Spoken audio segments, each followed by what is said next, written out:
talk about the importance of pressure gauges on your canopy sprayer. So your pump is basically thought of as like the heart of your sprayer. It's pushing fluid through the rest of the system. The pressure gauge would then be analogous to a blood pressure cuff, where it's the only device you have to see if the pump is working correctly. So, and it's quick and easy and can be done on the fly while you are actually spraying. So it is really critical that that piece of equipment is working correctly.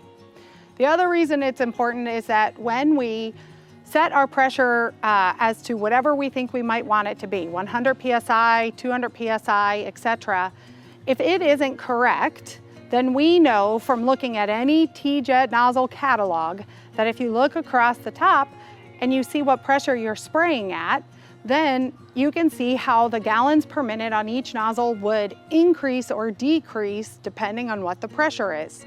So if you think you are spraying at a specific PSI and you are spraying higher than that PSI or lower than that PSI, then you are essentially putting on the wrong rate on your canopies. There's one or two important things about a pressure gauge. You can see that different pressure gauges have different ranges. So on this pressure gauge, it maxes out at 60, and on this one, it maxes out at 200. To be the most accurate, you want your needle for whatever your desired PSI to be in the middle of the range of the pressure gauge. So this pressure gauge would be more applicable to a weed sprayer where you're gonna spray somewhere between 20 and 40 PSI because the needle would be in the middle of the range of the pressure gauge. Alternatively, this pressure gauge is more relevant to a canopy sprayer where you might be going at about 100 PSI.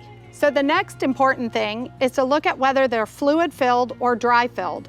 So you might be able to see the fluid in here with the bubble moving around. And this one is simply filled with air. So the one that is filled with glycerin is easier to read because the needle bounces up and down a little bit less. So if you are on a tractor, turning back and looking at a pressure gauge, then you'd be able to see the needle as it's a little bit more steady. So while this one is just a couple bucks more expensive, it actually allows for higher accuracy of the reader.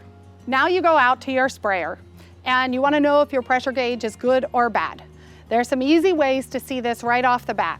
So if you go to your sprayer and you see that the needle does not return to 0, then you know it's bad. So this one's an extreme. It goes to 40. Sometimes they're just stuck at 5. You cannot simply add 5 to the pressure, and it is not a linear relationship. So if the needle does not return to 0, it's time to replace it. Another thing is if you can't actually see through it and read the pressure gauge, because the whole point is to be able for the driver to be able to see it. But it's usually also indicative of the pressure gauge being bad completely. So another one is on this sprayer, or on this pressure gauge. It used to be fluid filled, and you can see that the fluid is about halfway up. So it's now halfway down. So if it used to be fluid filled and now it's dry, it no longer is effective. So, and lastly, another one that we see where it looks pretty good from the beginning, where it looks fluid filled, it looks clean, but if you look closely at the needle, this pressure gauge has overheated and the needle is blown all the way around to the other side, where when you start the sprayer, that the needle will not actually go up and around because it's blown all the way clockwise to the end of the tab. So now you have an easy decision to do if the pressure gauge is visually bad. Just replace it. But then you have this range of pressure gauges that appear to be fine. So what do?